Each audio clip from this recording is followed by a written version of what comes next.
बिस्मिल्लाहिर्रहमानिर्रहीम।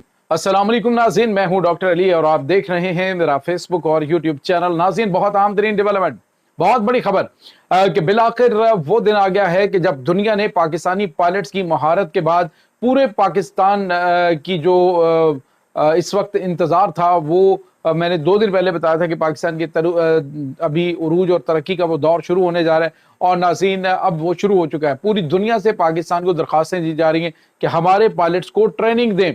और JF-17 thunder जो तैयारे हैं इनकी मार्केट नाज़रीन आसमान को छूने लगी है। भारत जो है वो सर पकड़ के बैठ गया कि आखिर पाकिस्तान ने उनके साथ किया क्या है। दूसरी जानिब नाज़रीन, भारत के अंदर से ही किस अड्डे से भारत के अमृतसर के ऊपर सिखों पे अटैक किया गया, उसके सबूत सामने आ गए, जिसके बाद कोहराम मच गया, सिखों का पारा हाई हो चुका है। इसकी तमाम तर डिटेल वो भी आपके साथ हम शेयर करेंगे। वीडियो की तफसील में जाने से पहले अगर आपने हमारे इस चैनल को सब्सक्राइब नहीं किया हुआ तो आपसे गुजारिश है काइंडली इसको सब्सक्राइब कर लें और बेल आइकन को जरूर दबा दें ताकि हमारी आने वाली वीडियो सबसे पहले आप तक पहुंच सकें।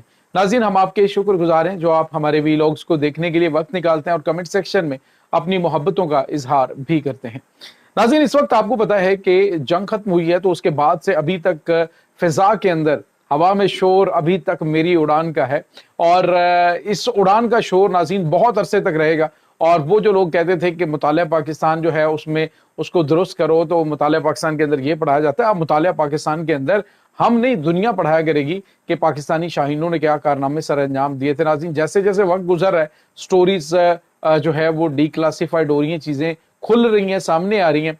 एक तो नाज़रीन बड़ी अहम तरीन चीज ये है कि कल जो प्रेस कॉन्फ्रेंस हुई थी, जो पाकिस्तानी सर्विसेज चीफ, पाकिस्तानी तमाम जो सर्विसेज हैं उनके नुमाइंदों ने प्रेस कॉन्फ्रेंस की DGISPR के साथ। तो उसमें जब एक सहाफ़ी ने पूछा कि भारत की एक पायलट जो है वो आपके पास मौजूद है, तो उस हवाले से नाज़रीन पाकिस्तान की जो फौज के, पाकिस्तान एयरफोर्स के जो तर्जुमान थे एयर वाइस मार्शल औरंगजेब, वो उन्होंने मुस्कुराते हुए, बड़ी मतलब एक बड़ी अजीब सी मुस्कुराहट थी, उसके साथ उन्होंने DGISPR की तरफ देखा और DGISPR ने फौरन जो है वो जवाब दिया। उसने कहा कि हमारे पास कोई पायलट भारत के नहीं है। नाज़रीन, यहाँ पे आपको ये पता चले कि उस मुस्कुराहट से एक बात तो पता चलती है कि पाकिस्तान के पास कहीं ना कुछ है जरूर। डिनाई किया गया किस मामलात की वजह से शायद अब की बार ये गेम खेली जा रही हो कि भारत जो है वो अक़वाम मुत्तहिदा से कहे या अमेरिका से कहे जी पाकिस्तान से कहो हमारा पायलट वापस करें, या फिर इसी चीज का इंतजार किया जा रहा हो कि पाकिस्तान बताने की बजाय भारत जो है वो अभी वेट करे, क्योंकि भारत तो बिल्कुल बता ही नहीं रहा, भारत तो जिक्र ही नहीं कर रहा। अब की बार लगता है ये पॉलिसी है कि भारत जो है वो खुद दुनिया को बताए कि हाँ, पाकिस्तानियों ने वहां पे हमारे पायलट को पकड़ा हुआ है और वो उनकी कैद में। तो ये जो है वो लगता है कि इस तरह की गेम प्लान चल रही है अगर पाकिस्तान के पास पायलट है तो जिसके मतलब पहले आप देखें कि अल जजीरा भी रिपोर्ट कर चुका है और बाकी जो मीडिया चैनल्स हैं वो भी बता चुके हैं। और अब दूसरी जानिब नाज़रीन कुछ अहम तरीन इंकशाफात सामने आ रहे हैं कि पाकिस्तानी जो DG ऑपरेशंस, पाकिस्तान एयरफोर्स के जो DG ऑपरेशंस हैं, एयर वाइस मार्शल औरंगजेब जो हैं, उन्होंने नाज़रीन बताया है कि पाकिस्तान को धड़ाधड़ ऑर्डर मिलना शुरू हो गए हैं JF-17 थंडर तैयारों के भी, और उसके साथ ही पायलट्स को ट्रेनिंग देने के हवाले से। पहले भी पाकिस्तान मुख्तलिफ ममालिक के जो पायलट्स हैं उनको ट्रेनिंग देता है, लेकिन अब पाकिस्तान को ज्यादा दरख्वास्तें आना शुरू हो गई हैं। कुछ मगरबी ममालिक भी नाज़रीन जो पाकिस्तान से ट्रेनिंग लेना चाहते हैं। तो मेरे ख्याल में ये एक बहुत बड़ी कामयाबी और होना भी चाहिए कि दुनिया जब ट्रेनिंग दिलवाती है अपने पायलट्स को तो उसके लिए सिर्फ जंगी तैयारे मैटर नहीं करते कि उसमें सामने राफील है, F-16 है, JF-17 थंडर है, J-10C है, ये J-35 है, F-35 है, व्हाटएवर। डिपेंड ये करता है कि ट्रेनिंग जो है वो किस लेवल की है। अब लेवल जब भारतीय हो और उसके बाद सामने चाहे वो पाकिस्तान के मिराज तैयारे के अंदर बैठे होते तो MM आलम की तरह उन्होंने भरकस निकाल देना था। जिस तरह से पाकिस्तान ने बताया था कि जब पहली प्रेस कॉन्फ्रेंस की थी कि पाकिस्तान ने 5 तैयारे गिराए, तो पाकिस्तान इन तैयारों को ज्यादा भी गिरा सकता था, 10 भी गिरा सकता था, लेकिन पाकिस्तान ने एहतियात की क्योंकि फिजा के अंदर जो कुछ जो कमर्शियल फ्लाइट्स थी वो मौजूद थी, जिसकी वजह से पाकिस्तान ने एहतियात की और एयर डिफेंस सिस्टम को भी एक्टिव ना किया। अदरवाइज पाकिस्तान काफी कुछ कर सकता था। अब दूसरी जानिब नाज़रीन जो बड़ी और अहम तरीन खबर है वो ये आ रही है कि पाकिस्तान के ये तैयारे और ट्रेनिंग का सिलसिला ये तो अब चलेगा और इंशाल्लाह ये बहुत आगे तक जाएगा।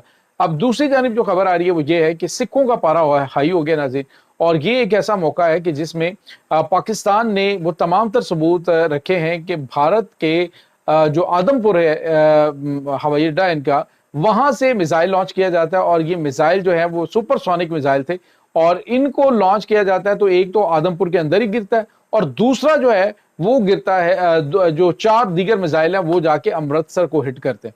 اور یہی ناظرین ان کی گھنونی پلاننگ تھی کہ حملہ جو ہے وہ کیا جائے گا بھارت سے، اور اس میں سکھوں کو کافی نقصان بھی پہنچا ہے، کافی زیادہ کیجویلٹیز ہوئی ہیں۔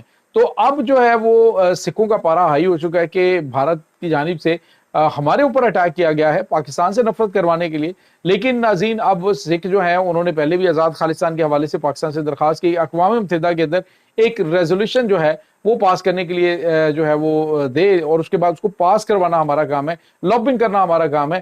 ہم جو ہے وہ بتائیں گے بھارت کو۔ اب ناظرین بھارت کو اندازہ نہیں ہے کیونکہ اس جنگ کے دوران انہوں نے جو خطرناک قسم کی تشویشناک اور خوفناک قسم کے سینیریوز دیکھے وہ ایسے ہیں کہ جس نے بھارت کو ہلا کے رکھ دیا ہے۔ خالصتان کے جو سکھ ہیں انہوں نے مطلب پنجاب کے جو مشرقی پنجاب ہے اس کے جو سکھ ہیں انہوں نے ان کے فوجیوں کو پاکستانی سرحد کے قریب نہیں پھٹکنے دیا، ان کی فوج جو ہے اس کو وہاں سے مار بگایا، اور انہیں کہا جی خبردار یہاں سے کوئی آگے بڑھا تو ہم بابا گرو نانک کی دھرتی کے اوپر کسی کو حملہ کرنے کی اجازت نہیں دیں گے۔ اور یہ بھی خبر آ رہی ہے کہ جو سکھ ہیں وہ اب ناظرین آپس میں اتحاد کر کے ایک نئی فورس تشکیل دینے جا رہے ہیں، اور یہ ان قریب ہونے والا ہے، یہ زیادہ لمبا چوڑا ٹائم نہیں ہے، یہ میں بڑے وثوق سے آپ کو بتا رہا ہوں۔ یہ گرپتونت سنگھ پنو نے تو بتایا، لیکن جو کچھ اندر کی خبریں ہیں وہ بھی یہ آ رہی ہیں کہ بھارت کی اس وقت چولیں ہل چکی ہیں، کہ اس وقت معاملات ان کے بڑے آؤٹ آف کنٹرول ہو رہے ہیں۔ اور اب ایک طرف یہ سب چل رہا ہے، جبکہ دوسری جانب پاکستان اور جو آس پاس کے ممالک ہیں ان کے حوالے سے بھی آپ نے دیکھا کہ کس طرح کے ان کے رویے ہیں۔ پاکستان کے حوالے سے اب عرب ممالک وہ ٹریننگ کی بات کر رہے ہیں، سعودی عرب ہے وہاں پہ ناظرین اب پاکستان کے حوالے سے آپ کو پتا ہے کچھ عرصے تک تو وہ بیٹھے ہوئے تھے بھارت کے ساتھ بزنس اور دیگر چیزیں آگے بڑھانے میں، لیکن اب انہیں اندازہ ہوا ہے کہ پاکستان جو ہے وہ سب سے زیادہ قابل اعتماد ملک ہے، اور اس کو ڈینائی کرنا یا پھر جو چکا چوند روشنیوں کے اندر اس کو اگنور کرنا یہ ان کی سب سے بڑی غلطی ہے۔ اب ناظرین آپ کو یہ بتاتے چلیں کہ عرب ممالک بھی قریب ہوں گے، دیگر چیزیں جو ہیں وہ بھی بہتر ہوں گی۔ پاکستان اور ترکی اور چائنا یہ مل کے کچھ غیر معمولی چیزیں کرنے جا رہے ہیں ناظرین۔ اب آپ کو یہ بتاتے چلیں کہ ناظرین کچھ نیا بھی پاکستان کے اندر ہونے جا رہا ہے۔ چائنا اور پاکستان کچھ غیر معمولی چیزیں اس وقت کرنے جا رہے ہیں، اور انشاءاللہ بہت جلد آپ کو اس کے ریزلٹس بھی ملنا شروع ہو جائیں گے۔ بہت جلد ناظرین آپ لوگ جو ہے وہ ایک امید کی روشن کرنیں جو ہیں وہ پھوٹتی ہوئی دیکھیں گے۔ اس وقت ناظرین یہ کچھ تازہ ترین اپڈیٹس چل رہی ہیں۔ دشمن اس وقت بوکھلایا ہوا ہے، اپنے ہی لوگوں کے اوپر اس وقت بھارت کے اگر ٹاکرے آپ دیکھیں نا یا نیوز چینلز کو دیکھیں تو کل تک جو پاکستان کے اوپر بول رہے تھے اب وہ سارے بھارت کی مودی سرکار کو لے کے اس کے اوپر تنقید کر رہے ہیں، تو یہی وہ بڑی کامیابی ہے پاکستان کی۔ ناظرین اس تمام صورتحال کے بارے میں آپ کا کیا کہنا ہے؟ کمنٹ سیکشن میں اپنے خیالات کا اظہار ضرور کیجیے گا۔ انشاءاللہ بہت جلد ملتے ہیں ایک نئی ویڈیو میں، تب تک کے لیے اپنا بہت سارا خیال رکھیے گا۔ اللہ حافظ۔